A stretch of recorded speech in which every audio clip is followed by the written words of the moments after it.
특마 지도자 핵심 정리 말 보건관리 9부 시작하겠습니다. 전염성 질병 말 인플루엔자에 관한 전염성 질병 중에 말 인플루엔자에 관한 설명입니다. 말, 당나귀, 노새, 얼룩말 등 말과 동물에서 기침과 고열 등의 증상을 나타내는 전염성이 매우 높은 급성 호흡기 질병입니다. 원인체는 오스로믹소 바이러스이며 하부 호흡기까지 포함하는 폐렴을 초래합니다. 주로 신생 망아지나 노령의 말들에게서 많이 발생하고요. 백신을 첫 3개월 동안 신생 망아지에게 접종해야 하고 성숙할 때까지 3개월에 한 번 지속적으로 접종해야 됩니다. 환마는 질병 전파를 차단하기 위해 격리시키고 마방은 건조하고 환기가 잘 되도록 해주어야 하며 기침이 사라질 때까지는 운동을 제한하고 적어도 3주 이상 푹 쉬게 해야겠습니다. 감염 초기에는 맑고 묽은 콧물을 흘리다가 나중에는 화농성 콧물을 흘립니다. 백신 접종은 인플루엔자 감염을 예방하고 그 심각성을 줄일 수 있습니다. 사상충 모기가 중간 숙주이며 모기 퇴치 및 정기적인 구충제 투여가 발생 예방에 도움이 됩니다. 복강에서는 별 문제가 없는데 눈에서 발육하면 심각한 손상을 일으킵니다. 말의 중추신경계를 침범하여 운동세약, 운동실조, 파행, 안검이나 눈치마 및 요추마비를 일으킵니다. 혈액 중에 사상충 유충이 감염되면 성충이 되어 복강에 있다가 가끔 폐와 눈으로 침범하기도 합니다. 복강에서는 별 문제가 없으나 눈에서 발육하면 심각한 손상 및 실명을 일으킵니다. 유충이 감염된 후 뇌 척수 조직을 파괴하기 전에 정기적으로 구충제를 투약하는 것이 아주 중요합니다. 이 사진 나오면은 사상충이라고 하시면 돼요. 주로 문제가 되는 것은 말사상충, 지상사상충이다. 반말 생식기계의 구조 및 기능, 난소, 2개의 층으로 구성, 어린 낱말과 늙은 낱말에서 크기가 다름, 콩 모양이 되겠습니다.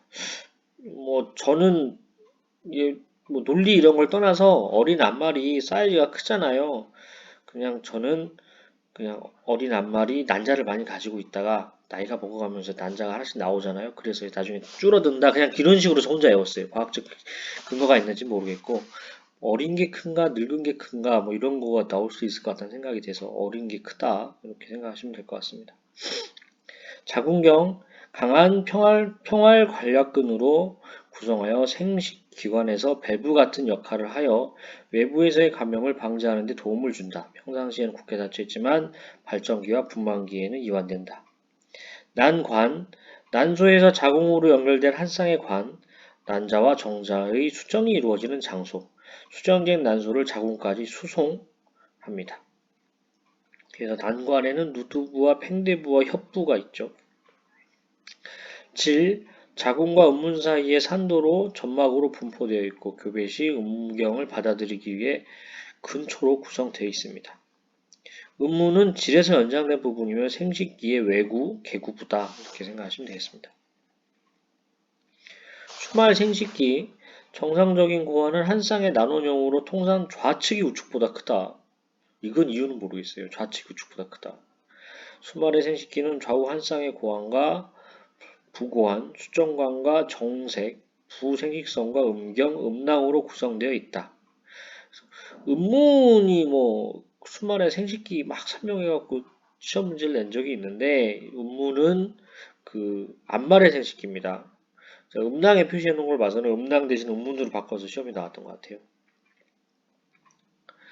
음낭은 기온에 따라 신축하여 고환의 체온 조절을 도와준다. 고환은 정자와 테스토스테론을 생산하고 부고환은 정충을 수송하는 관이다. 예방접종, 국내 말에게 사용되고 있는 예방 백신입니다. 일본 내염, 말 인플루엔자, 말 선역, 말 허피스 바이러스 감염증. 일본 내염, 말 인플루엔자, 말 선역, 말 허피스 바이러스 감염증. 전 세계적으로 상용화 되고 있는 백신은 파상풍, 말 바이러스성 동맥염, 동부 및 서부말 뇌염, 웨스트 나일열, 말 인플루엔자, 말 허피스 바이러스 감염증, 선역 등이 있습니다. 시험에는 아마 국내 말에게 사용되는 예방 백신을 묻는 게 나올 것 같아요. 말의 방역과 위생. 항체에 침입한 미생물이 병을 유발하기 전에 이를 공격하고 파괴하는 역할을 하는 게 항체. 항원은 외부에서 몸 안으로 들어왔을 때 면역계에 인식되거나 면역계와 상호작용을 할 수 있는 생물체나 물질. 그리고 능동면역은 백신 접종을 통해 인공적으로 유도가 되고요.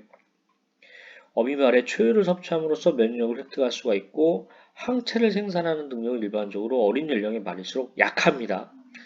항체를 생산하는 능력은 일반적으로 어린 연령은 약합니다. 우리도 애기들은 약하잖아요. 좀 커야 좀 이게 안 아프지. 애기들은 약하니까 그렇게 생각하시면 될 것 같아요. 말의 방역과 유생, 면역이란 생체의 내부 환경이 외부 인자인 항원에 방어하는 현상으로 선천면역과 획득면역으로 구분된다. 후천면역 이런 말은 안 씁니다. 선천면역과 획득면역.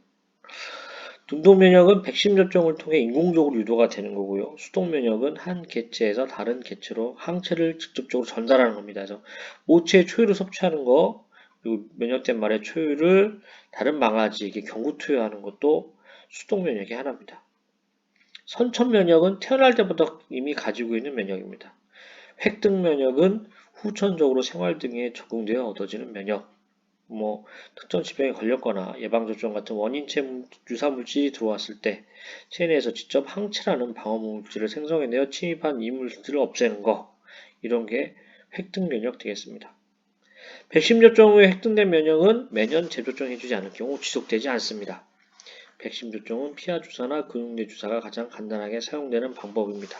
정맥 주사라고 때 썼는데 정맥 주사가 아니라 피하 주사나 근육내 주사가 백신 접종에 가장 간단하게 사용되는 방법이다. 그 백신 접종이 매년 재접종이 해줘야 된다. 이거 그냥 간단하게 코로나 생각하세요. 코로나도 뭐 시간 지나면 다시 맞으라고 했잖아요. 그런 것처럼 매년 재접종 해주지 않을 경우 지속되지 않는다. 이렇게 생각하시면 되겠습니다. 말의 모체항체는 태반을 통해 태아에게 전달되기 때문에 망아지는 혈액 속에 면역 글로불린이 없는 상태로 태어나고 출산 18시간 동안 나오는 모체의 초유를 섭취함으로써 면역력을 획득할 수 있다. 말의 모체항체는 태반은 통과할 수 없지만 태아의 장 점막 장벽을 자유롭게 통과할 수 있다. 24시간이 지나면 이 장벽은 닫히고 항체가 더 이상 흡수되지 못한다. 일단 이 출산 18시간 나오는 모체의 초유를 섭취한다. 24시간이 지나면 장벽이 닫히기 때문에 항체가 더 흡수되지 못한다. 말의 방역과 위생입니다. 소독이란 미생물 중에서 병원체만 죽이거나 그 수를 감소시켜 병원성을 발휘하지 못하게 하는 것을 말한다. 담그는 소독조는 사람과 말이 출입하는 장소에 설치하여 사람의 신발이나 말의 발굽에 오물을 소독하여 이에 사용하는 소독약은 값도 저렴하고 오물에 강하게 침투하는 것이 좋다. 말을 마방에 들여놓은 채 소독을 실시할 때는 말에게 독성이 적은 계면 활성제가 적합합니다. 독성이 적은 계면 활성제. 말을 마사 밖에 꺼내어 실시할 경우에는 크졸크레졸, 양이온 계면 활성제, 표백분 용액, 염기성, 염산소사액 등 분무 소독에 적당합니다. 이런 약품들은 소독 직후에 마사나 마방에 말을 집어넣어도 해는 없습니다. 사산, 유산한 태아, 태반, 폐사동물은 소각 준비를 갖춘 기관에 반입하여 수의사의 지시를 받아 소각 처리하고 수송차량 반입 상자는 마사에 준한 소독을 해줘야겠습니다. 효과적인 구충 프로그램. 구충 프로그램을 이용하여 정기적으로 구충을 합니다. 구충제 선택 시 약효의 범위와 특이성을 고려를 해야 되고요. 출산을 앞둔 암말에 대한 구충제 투여는 망아지 출산 직후의 감염을 예방하는 데 도움을 줍니다. 하지만 임신 시기에 따라 구충제 투여 여부와 그 위험도가 달라지므로 시기를 잘 파악해서 구충을 해야겠고요. 구충제 투여와 동시에 환경관리를 해야겠습니다. 기생충의 생활환경 조절은 효과적인 기생충 관리 프로그램에서 없어서 안 될 부분입니다.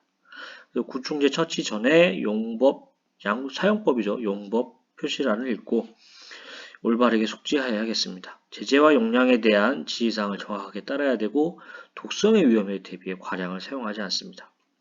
모든 말은 한꺼번에 구충하고 구충되지 않은 소수의 말에 의해 재감염되지 않도록 해야 되겠습니다. 그렇다고 한꺼번에 많은 기생충을 구충해서는 안 됩니다. 왜냐하면 기생충 사체가 소화기관에서 독혈증이나 장관 폐색을 유발할 수가 있기 때문에 한꺼번에 많은 기생충을 구축해서는 안 되겠습니다. 안과 질명, 월맹증, 백내장, 결막염, 각막염이 있는데 감막염 등이 있는데 요거는 다음 시간에 하도록 하겠습니다. 도움이 되셨다면 구독과 좋아요 부탁드립니다. 감사합니다.